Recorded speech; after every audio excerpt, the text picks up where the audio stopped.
Thank you for subscribing to our channel. Today is Sunday, March 14, 2021. CNN report.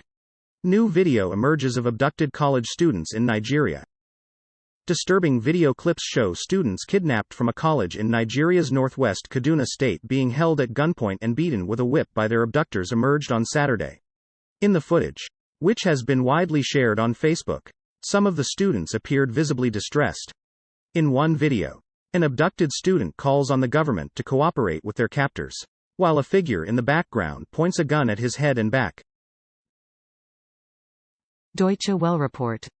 Sarah Everard murder. London police chief refuses to quit over vigil clashes. The head of London's Metropolitan Police said Sunday that she has no plans to quit after criticism over its handling of a vigil for Sarah Everard. Police officers were video handcuffing women and removing them from crowds at a memorial for the 33-year-old marketing executive. Gatherings of that size are currently illegal in England under the government's coronavirus and social distancing regulations. Al Jazeera report. The abortion cases that could force El Salvador to loosen its ban. San Salvador. El Salvador, lawyers are fighting for the release of one of the dozens of women imprisoned for abortion-related crimes in El Salvador in a case that could signal if the country will be swept up by the region's green wave of abortion decriminalization. Sarah, a Salvadoran woman identified only by her first name to protect her identity, had a miscarriage in 2012 at the age of 22 when she slipped and fell washing laundry. CNN report. Wireless companies shelled out billions of dollars to fix this 5G problem. Excitement around 5G, and its promise of lightning-fast download speeds and huge data capacity, has ratcheted up since the first 5G-enabled iPhone was released last fall. But the actual experience of 5G doesn't always live up to the hype, not yet. At least, this is partly because there's been a lack of available infrastructure called spectrum needed to build fifth-generation wireless networks that are both noticeably faster than 4G and widely accessible across broad geographic areas. Fox report. England boy, 3, dies after falling in canal while feeding ducks with his mother. A British toddler, 3, died after slipping into an icy canal while feeding ducks with his mother on Saturday, according to Thames Valley Police. The mother immediately jumped into the lake to save her son, according to news reports. They were pulled from the water by authorities around 2 p.m. Both were later rushed to the hospital, where the boy was pronounced dead hours later. His family are being supported by specially trained officers and his mother has been discharged from hospital, Thames Valley Police West Berkshire tweeted Sunday. BBC report. Grammys 2021. Burna Boy and Wizkid win at Music Awards.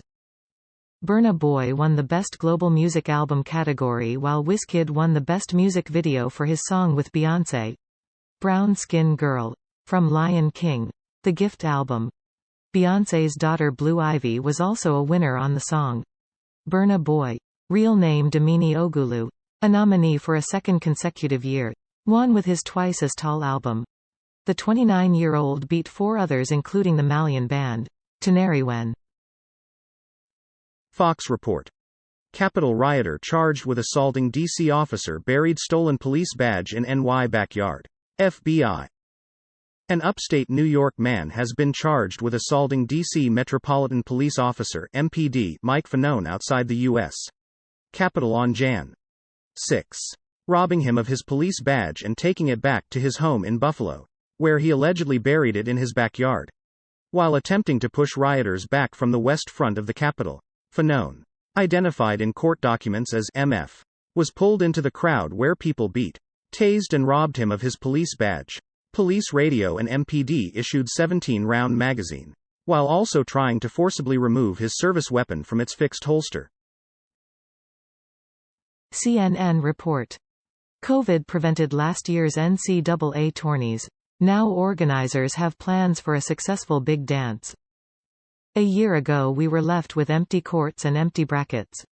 Just as men's college basketball conference tournaments jumped into action, officials shut them down. Players were sent back to campus wondering if they needed to pack up and head home. There was no March Madness. The U.S. was just beginning to embrace how serious the coronavirus pandemic was. when several conferences called off their postseason events on March 12. The World Health Organization had just declared a pandemic and the NBA had suspended its season. Fox report. LA County DA Gascon slams conservative media, tough on crime types amid backlash from crime victims. Los Angeles County District Attorney George Gascon slammed what he called conservative media and tough on crime types for the backlash against his sweeping criminal justice reforms as he faces a recall effort from the families of victims. Gascon took office in December and announced a slew of changes, including stopping the use of sentencing enhancements, restricting when prosecutors can hold defendants without bail, ending the use of the death penalty in BBC report. Merkel's party slumps to defeat in regional polls. The CDU is on course for about a quarter of the vote in Baden-Württemberg and Rhineland-Palatinate. The two western states were once conservative strongholds. Mrs. Merkel is due to step down as German Chancellor in September, after 16 years in office.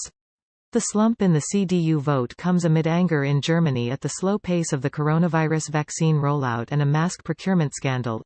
In Baden-Württemberg, the Green Party is predicted to hang on to power with 31. Al Jazeera report. Police break up anti-lockdown protest ahead of Dutch elections. Police have used water cannon and batons to disperse a crowd of several thousand anti-lockdown protesters gathered at a field in the center of The Hague a day before elections in the Netherlands. The demonstration was broken up after the protesters flouted social distancing rules and ignored police warnings to disperse. Local media said several arrests were made during the clashes. There were no immediate reports of injuries. CNN report. Yemeni journalist freed from jail after Biden administration urged UAE to use influence for release. Yemeni journalist Adil al-Hasani was released from jail on Sunday after a nearly 6-month imprisonment. His lawyer Liza Monasaid told CNN, Hassani, who has worked with several prominent media outlets including CNN, was detained at a checkpoint on the outskirts of Aden, Yemen, last September. Rights groups have been calling for his release after news of his detention broke in February. A U.S. official involved in the push for al-Hassani's release told CNN the Biden administration had urged the UAE to use their influence with the STC Southern Transitional Council to secure his release. Deutsche Welle report. Myanmar. Junta imposes martial law in 2 Yangon districts. Myanmar's junta imposed martial law in 2 townships in its largest city, Yangon, on Sunday night, state media reported. The announcement will hand the military more powers in the districts of Halang Tharayar and Shwepitha. Unrest in the area saw at least 14 killed in crackdowns by security forces against anti-coup protesters earlier in the day. Gunshots were heard in the streets, according to witnesses. Deutsche Welle report. UK slams unacceptable new trial against British Iranian charity worker. Britain hit out at the Iranian government on Sunday, branding the fresh trial for UK national Nazanin Zaghari-Ratcliffe on propaganda charges unacceptable. The British Iranian charity worker appeared in court in Tehran earlier in the day, a week after she finished serving 5 years at Iran's notorious Evin prison after a widely disputed conviction for spying. The charges raise questions about when she will be allowed to return home to her family. BBC report. Indian police arrest 2 men after assault on Muslim boy at Hindu temple. Footage of the incident, which occurred in Ghaziabad in the North Indian state of Uttar Pradesh, sparked outrage after it was widely shared online last week. In the video, posted on Instagram, one man can be seen beating and kicking the boy as a second person films it. Rights groups have expressed concern over an apparent rise in such assaults. Some Hindu temples in India do not permit entry to non-Hindus, and the site in Ghaziabad had a sign stating that it was forbidden for Muslims to enter, the Indian Express newspaper reported. Al Jazeera report. Fauci hopes Trump will encourage supporters to get COVID jabs. The top infectious disease expert in the United States has urged former U.S. President Donald Trump to encourage his supporters to get vaccinated against COVID-19, as recent polls show high levels of hesitancy among Republicans.